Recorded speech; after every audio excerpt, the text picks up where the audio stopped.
Yeah, my new buddy on the internet, Daft Bugger, has made some comments regarding the new atheist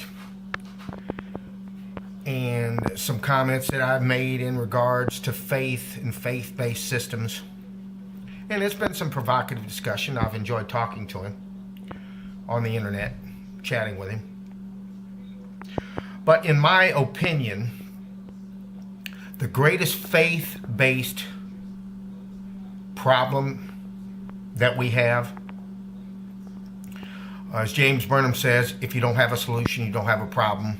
Well, I think we do have a solution. I think we can educate people, and I think we can turn the situation around. It's going to take time. But the biggest faith in the Western world is the belief in free market capitalism, in market fundamentalism, a term coined that I heard first termed by Max Kaiser, who is on Russia Today, who's very bombastic, very almost vile, who has made a fortune hating on the bankers. And I don't necessarily agree with his hatred of the bankers, but I do agree with him about market fundamentalism. It is the most pernicious faith-based system that we have. Okay, and like every faith-based system, there is some truth to what's behind it. There is some truth about all religions, which I don't want to get into, but you know, life is mysterious and death is horribly scary. So there is some truth as far as it making people feel better and giving people comfort. Those are true things. As far as all the facts of it, I don't know. I'm not going to speak to that.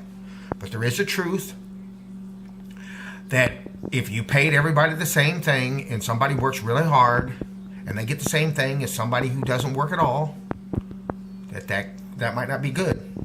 And that's how a lot of people feel about socialism and about that type of organizational system, and that we need a free market. But in the United States that exists today, that's not what we have. We have a bunch of people that almost have a blind faith that that's what we need is free market. That's all they think about. They take no view of history. They don't understand history. They don't want to understand history.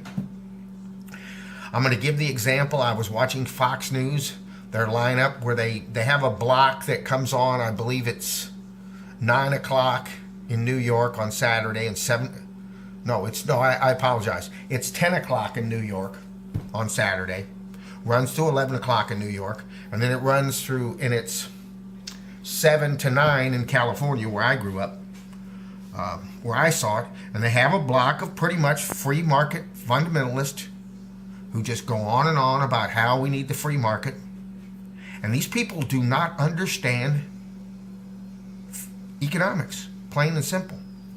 They have not read Hayek. They have not read von Mises. They have not read Keynes or any of the economists, because the economists don't believe in free market economics. Adam Smith didn't believe in them.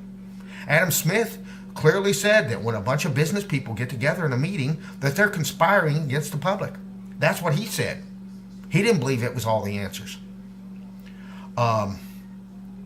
But these people, that's what they do. I mean, I remember John Layfield. Let me get back to what I was saying. Who's an ex-wrestler, who's an announcer, who's presided over the ruination of wrestling, as far as I'm concerned, and destroyed that business, as far as I'm concerned. And he's profited by it, which I don't blame him at all. That's another video. And who's made money in the stock market, which good for him. I don't have any problem with him getting work and making millions. I don't have a bit of problem with that at all. He worked for it. Fine. But he is spreading misinformation. They asked him about something about a system working. They were arguing about the internet, I think. And he said communism sounded good. It just didn't work. I'm sorry, John. Communism did work. Stalin defeated Hitler. Stalin beat him. Stalin took his country that was essentially a backward country and rose it up to be the second most powerful nation on the planet in 30 years. And when the Soviet Union fell in 1989, the population of the male population there went, I heard this figure because I didn't hear about the female, or I would quote it, went from 73 to 59. There was massive death. There was a level of health care, a level of education, a level of benefit to the people that's outstanding. In Cuba, what happened in Cuba, obviously when the communists came in, all the doctors left because they didn't want to make a small salary, so they left. They had paid for their own education. Fair enough. They went to Miami, they went to New York, they went to Dallas, what have you. They left, went down the road. Good for them. I'm not mad at them. I'm not saying anything that they owed that to these people after they paid for their own education.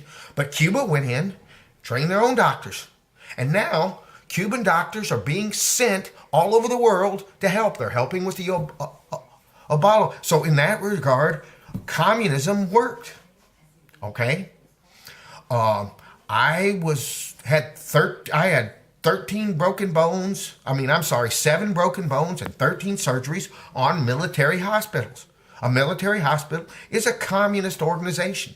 That is a government organization. I was trained in a government school. All of us just about were trained in government schools. That is communism. That works. That is not based on a profit system. All right? So I don't know why y'all have so much trouble with this. Like you think that all we need to do is shut down all the government and we'll be fine.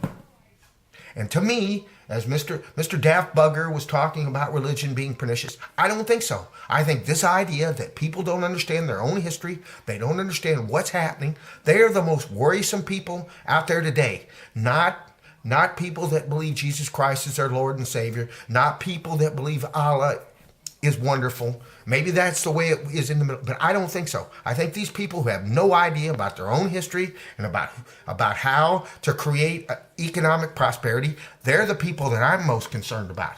Not people who believe in something about their own death. Because frankly, it's scary. It's scary to face mortality and death and mysteries. And I don't blame anybody for taking refuge in a belief system. And I don't think it's dangerous anymore. Maybe 300 years ago, yeah, I think it was the most dangerous. I think when the church, I heard something recently about Joan of Arc, the way she was treated, a little teenage girl tortured, and God knows what they did to the poor little girl. And she was a hero. She became a saint. She's the only saint that was murdered by the church. So at that time, yes, the church was the most worrisome. And if they come back, they could be the most worrisome. And in maybe certain parts of the world, religion is the biggest danger, but not in the United States of America. No, sir. I think the belief in free market fundamentalism is the most dangerous and pernicious idea in our culture. Thank you. Bye-bye.